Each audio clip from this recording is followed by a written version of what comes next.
দীর্ঘদিনের অপেক্ষা, নিখুঁত ভালোবাসা, এক আকাশসম প্রেমের বিশালতা নিয়ে দেবদাসের জন্য নিজেকে ধরে রাখা পার্বতীও উপেক্ষিত হয়েছিল। পুরো সিনেমায় পার্বতীর জন্য কোনো স্ট্যান্ড নিতে দেবদাসকে দেখা যায়নি। পার্বতী এক যুগ অপেক্ষা করেছিল দেবদাসের ফেরার, এরপর দেবদাসকে নিজের করে পাওয়ার। মাস, সেকেন্ড, ঘন্টা, দিন হিসেব করে রাখার মতো মানুষকেও কখনো সিরিয়াসলি নেয়নি দেবদাস।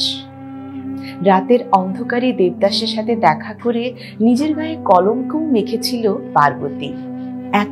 এত বেশি ছোট হওয়ার পরেও তার চোখে মুখে স্পষ্ট দেখা যেত কখন তার দেবা এসে তাকে বলবে, পারো চল, দুনিয়ার সব অপ্রয়োজনীয় অনিয়ম ভেঙে ফেলি।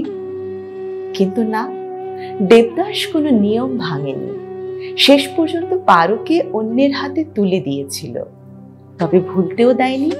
সে সময় পারোর কপালে একটা দাগ দিয়েছিল, যাকে দেবদাস কলঙ্ক বলেছিল।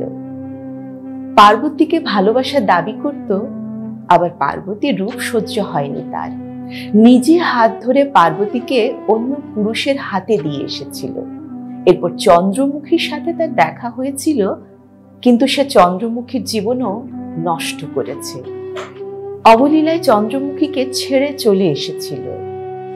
ভাগ্য তাকে একবার সুযোগ দিলেও উদাসীনতা তাকে পরাজিত করেছিল। কি অদ্ভুত, দুজন নারী নিজের সর্বস্ব দিয়েও দেবাকে বোঝাতে পারেনি ভালোবাসা কি। শেষ মুহূর্তে চন্দ্রমুখীকে সারা জীবনের বিতৃষ্ণা দিয়ে পারোকে আরেকবার জীবন ভর ঢুকে ঢুকে মরার জন্য পারোর দরজায় শেষ নিঃশ্বাস ত্যাগ করেছিল দেবদাস। দেবদাস জানতো এই তো আর বেশি সময় নেই তার হাতে, অথচ পার্বতী শ্বশুরবাড়ির এলাকাতেও তার বদনাম রটাতে কিছু বাদ রাখেনি। কি দরকার ছিল পারোর দরজায় এসে মরার?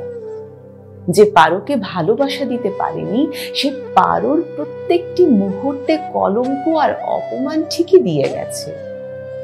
এতবার উপেক্ষিত হওয়ার পরেও যে নারী ভালোবাসে, সেই নারীকে শেষ মুহূর্তে এমন আফসোস দেবদাসই দিতে পারে, কারণ তারা সহজে পেয়ে গিয়ে সস্তা মনে করে সবাইকে। শখের হলেও সস্তা মনে করে নিজের কাছে রাখে না, আবার অন্যের কাছেও ভালো থাকতে দেয় না। আমার কাছে দেবদাস সিনেমায় সবচেয়ে বিরক্তিকর চরিত্র ছিল দেবদাস, একজন ভয়ঙ্কর বিনষ্টকারী মানুষ। দেবদাস নিজের শত্রু নিজেই ছিল, আর পার্বতীর জীবনে হয়ে এসেছিল অভিশাপ। ভালোবাসাকে সে এতটা সস্তা মনে করেছিল যেন শুকনো পাতা, ঝরে পড়লেও সমস্যা নেই, ডাস্টবিনে ফেলে দেয়া যায়। দেবদাসের শেষ পরিণতি আমাকে কখনো ভাবায়নি।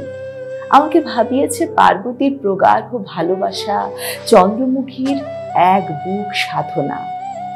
দেবদাস সিনেমায় স্পষ্টতই ফুটে উঠেছিল পুরুষ তার স্বেচ্ছাচারিতার সামনে কোনো কিছুরই মূল্যায়ন করে না।